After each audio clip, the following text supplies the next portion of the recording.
Hi అండి, welcome to Harika's kitchen. ఈరోజు ఈ వీడియోలో కేదారేశ్వర నోము కోసం నేను చేసుకునే ప్రసాదాలను అయితే చేసి చూపించబోతున్నానండి. మీకు కనుక వీడియో నచ్చితే లైక్ చేయండి, సబ్స్క్రైబ్ చేసుకోండి.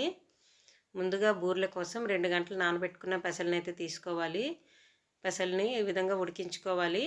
అదేవిధంగా శనగపప్పును కూడా 2 గంటలు నానబెట్టుకొని ఈ విధంగా కుక్కర్లో వేసుకొని ఉడికించుకోవాలి. 2 విజిల్స్ వస్తే సరిపోతుందండి. శనగపప్పు చక్కగా ఉడికిపోతుంది. ఇప్పుడు మినపప్పునైతే 4 గంటలు నానబెట్టుకోవాలి. అదేవిధంగా మినపప్పు బియ్యాన్ని కూడా బూరెల కోసం నానబెట్టుకోవాలండి. గారెల కోసం నానబెట్టుకున్న ఈ మినపప్పునైతే కొంచెం జార్లో వేసుకొని కొంచెం నీరు పోసుకొని మెత్తగా రుబ్బుకోవాలి.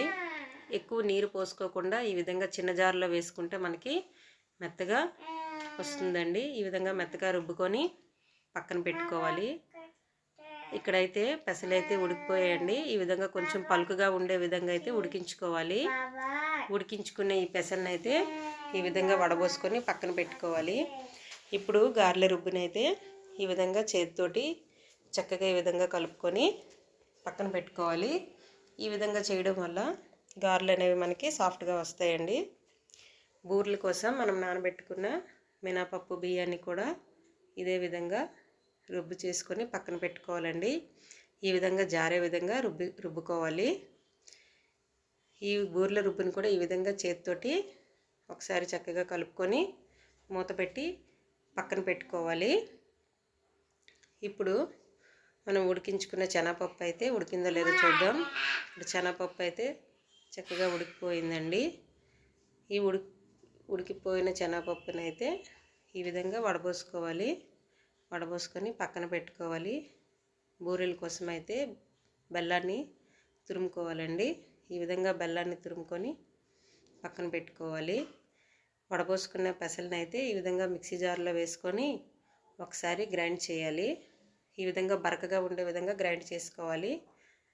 తర్వాత కొంచెం బెల్లం కూడా వేసుకొని ఇంకొకసారి ఈ విధంగా గ్రైండ్ చేసి పక్కన పెట్టుకోవాలి. చూస్తున్నారు కదా, ఈ విధంగా మొత్తం పెసలన్నింటినీ కూడా ఈ విధంగా గ్రైండ్ చేసి ఇలా బూరెలా చుట్టుకొని పక్కన పెట్టుకోవాలి.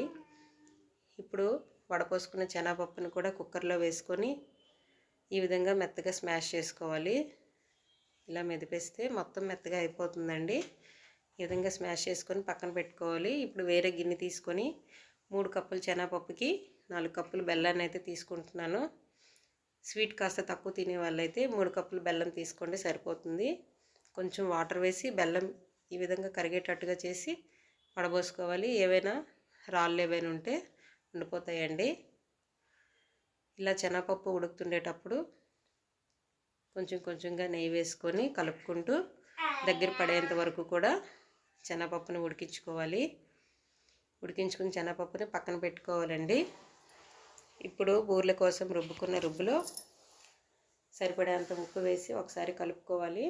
మనం ముందుగా తయారు చేసి పెట్టుకున్న పెసల బూరెలను అయితే ఇందులో వేసి చూపించినట్టుగా బూరెలను వేసుకోవాలండి. మీకు నచ్చితే చేతితో కూడా వేసుకోవచ్చు, లేదంటే స్పూన్తో ఈ విధంగా వేసుకొని చేసుకోవచ్చు. చూసారు కదా, మనకైతే పెసరపప్పు బూరెలు రెడీ అయిపోయాయండి.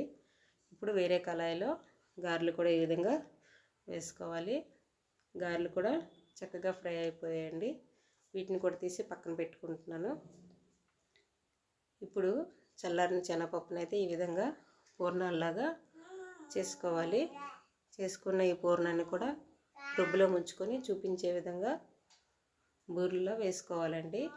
అంతేనండి, నేను చేసుకునే కేదారేశ్వర నోము కోసం ప్రసాదాలండి ఇవి.